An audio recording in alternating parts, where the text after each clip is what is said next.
Good afternoon. Video message for Gordon. Gordon, thank you for buying the Husqvarna 61. Sorry it's a belated video.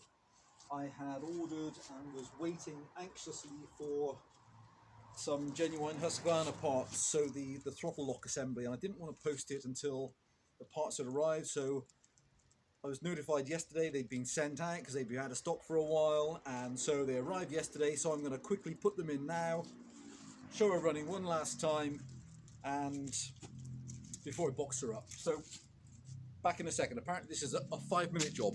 Bye for now. Hi again. Okay, yep, a really straightforward job. Just use your correct size drift pin, drop out the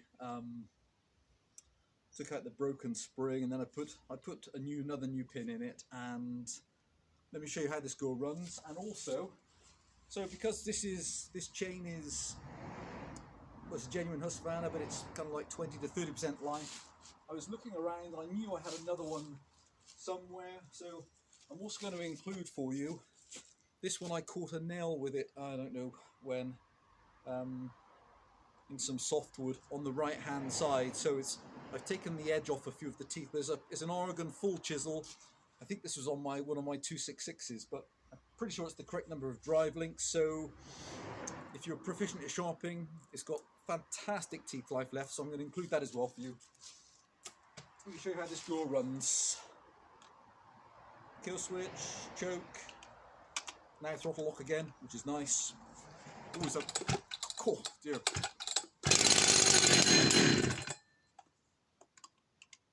Choke off.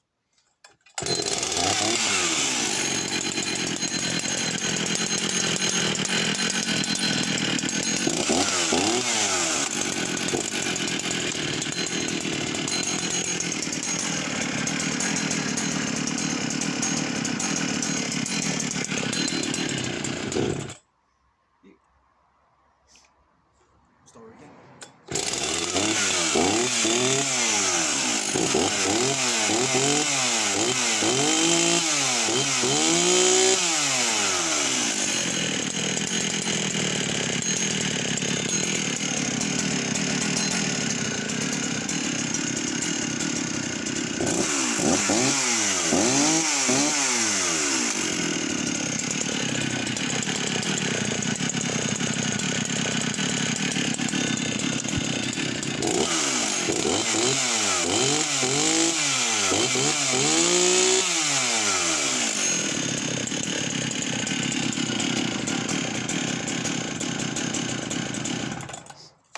Gordon, hope you love the saw. Just a spectacular compression engine, and I hope she serves you really, really well. And I hope the chain's a nice bonus. Bye for now, sir.